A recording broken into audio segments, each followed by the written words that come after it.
REBA has recently released our second Financial Wellbeing Research project in association with Wealth at Work. This year's findings explore the impact of the cost of living crisis on financial well-being, as well as exploring employers' strategy plans, drivers of change, and trends within the workforce.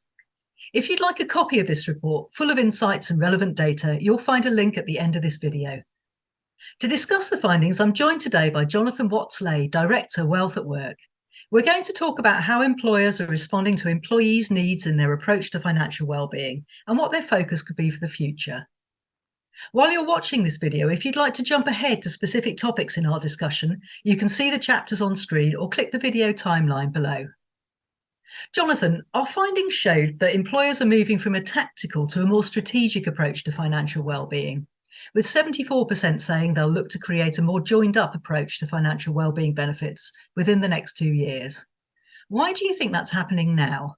I think there's probably a number of reasons. I think that the first one, and probably the most obvious one, is the cost of living crisis. And so this would have impacted many employees in many organisations. And of course, it's quite hard we can generalise about some of the issues, but it's quite hard to understand it at a personal level, because ultimately everybody has their own personal inflation rate depending on their earnings and where their earnings are going and where that expenditure is. But I think it's really highlighted to firms that they need to have some sort of policy that's in place that can really help people to manage their money and their budgets better. And I think that in a way the cost of living crisis may be that the catalyst for organizations to think about this in a more strategic way. But even once the cost of living crisis has passed, I think it will still have an important role to play, because we know that people get into debt. We know people mismanage money. Arguably, sometimes when times are good and they're feeling very confident, they do actually overspend, and then they can get into trouble. So I think that's probably the first area. I think another area is the aging population. So of course that's reflected in a lot of organizations where they will have an aging employee workforce. And I guess the issues there are around people's ability to afford to be able to retire. Now, some may have taken a step back in terms of their savings because, for example, they may have been on furlough during COVID, or perhaps their pension fund just hasn't performed as well as they had hoped, given the volatility in the markets. So this could result in people needing to work longer in order to build up those pots so they can afford to retire.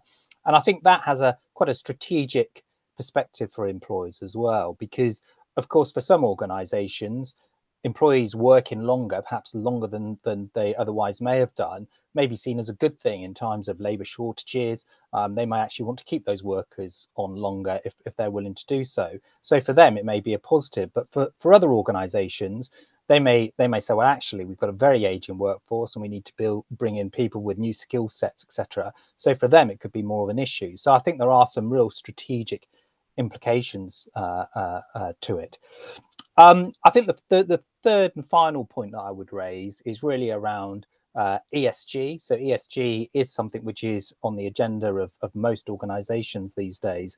And if I pick out the S, the social from ESG, which is really around your community and your customers, but also, of course, your staff as well. So one of the important, again, strategic pieces to think about is that if you are putting in place an ESG strategy, then you do need to think about your staff as under the S within ESG, and how you're going to ensure that those individuals have good financial well-being. Thanks, Jonathan.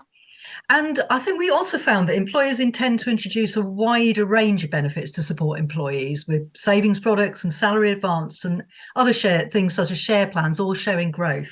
And interestingly, a small fall in those that said they're going to offer pension savings above auto-enrolment minimums. What do you think is driving some of those changes? Yeah, again, I think there's more awareness now that actually maybe more services need to be put in place to support the financial well-being of a workforce. I guess the first stage of that is ensuring that there is good financial education, so employees understand the things that they need to think about, and they also understand ways they can manage their money better. Now, the introduction of products is interesting. So I think in the savings sphere, which I know the research showed a big uptick in terms of employers who thought they would put more savings products in place. I guess you can understand that, because one of the issues we have at the moment is the lack of savings with a lot of employees. So anything that can be done to try and build more of a savings habit seems like a good thing. And I think with those savings products, it's looking at it over the short, medium, and long term for the individual. So short-term savings, which from a financial planning perspective, you would probably say is less than 5 years, then having something like, for example, a save as you earn scheme, which is effectively cash. If that's a 3 or 5 year scheme, then it means that if people are saving into that, they can get the cash back after 3 or 5 years. Or indeed, if the shares price is above the strike price for that scheme, then they could buy the shares and make more money. But the point is, they will get their money back. Medium term, maybe things like a corporate equity ISA, and we've certainly seen more and more interest in those. So I think that's an area that is likely to continue. And then, of course, long term, you have pensions. So whilst, as you say, in the research, it showed a slight dip there, clearly pensions, just from a regulatory perspective, if nothing else, I think will always be a cornerstone of savings product. I think when it comes to other products, so debt type products and salary advance type products, then again, this is where financial education has a key role, because those products undoubtedly have a place, but it's important that employees understand those. So, for example, when you look at salary advance, I think is a good thing if it's to pay a one-off cost. So, an example might be, the car breaks down, you need to fix the car. If you can't fix the car, you can't get to work. If you can't get to work, then you don't earn any money. So you might say, well, if you can get a salary advance to fix the car and get to work, then that makes financial sense. My concern would be that people that start using it as an ongoing facility month after month, because then, of course, if they're starting to pay for, if you like, everyday goods, so that the shopping bill, for example, there are fees attached to these products, and so ultimately you're getting in a worse position, not a better position. And again, this goes back to employers thinking strategically. So one thing that they might want to think about is, if it's about getting people paid earlier, and a lot of organizations will pay, if they're paying monthly salary, they will pay towards the end of the month. So what an employer could do is say, well, actually, we'll change our payday to, say, the 15th of the month. So for those that are monthly paid, they're being paid in the middle of the month for the whole month. So that might be a much more economical way and much more efficient way to ensure that employees have money a bit earlier in the month. Now, there's a cost for the employer in that, because, of course, on the first month, they're bringing forward by, let's say, call it 2 weeks, their payroll. But that's a one-off, which is why I think it is a strategic decision to make. So we also saw that half of employers said that they will spend more on financial well-being, and only 3% said that they'd actually intend to reduce their spend. But we've seen some enduring challenges this year from our 2022 report, such as continued concerns over financial literacy. And particular employee groups, as you mentioned earlier, ageing workers, for example, are getting greater attention. Where do you think employers need to focus to address some of those challenges? Yeah, so I think the key piece is around what services they're going to put in place to support those employees. I guess historically there's been a lot of debate about actually what is the delivery mechanism. So is it a website? Is it digital tools? Is it financial advice? Is it financial guidance or coaching?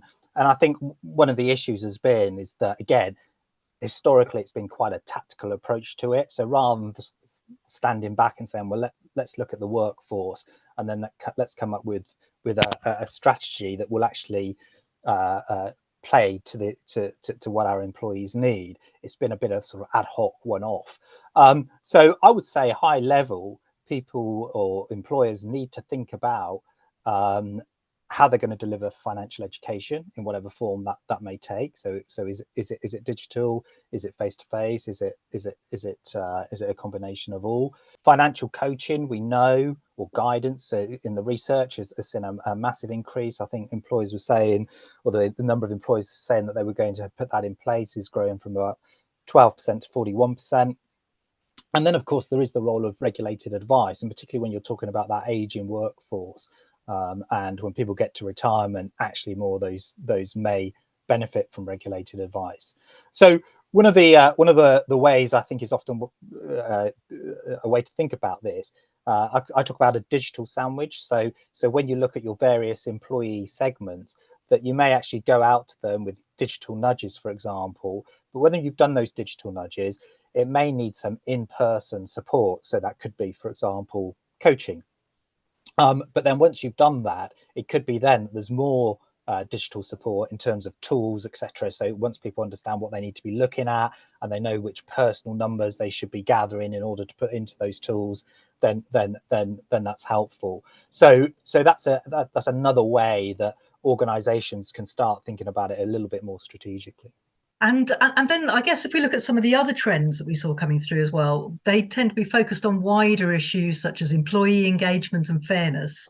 And we saw employers using techniques such as employee networks to help with this. And we're also seeing a real growing focus on data, and that echoes trends that we've seen elsewhere in employee benefits. But when it comes to financial wellbeing specifically, what are some of the core areas that resonated with you in the report, and what you think will be important for the future? Yeah, I think the segmentation of the workforce is really important. Now, how personalized that can become to an individual employee clearly does depend on data.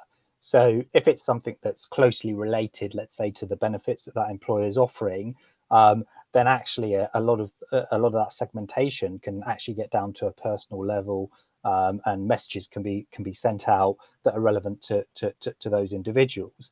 But of course, you're not going to have, as an employer, you're not going to have data covering all financial wellbeing issues. Probably the most obvious example is something like debt. As an employer, you're very unlikely to know at a personal level what debt issues an employee may have.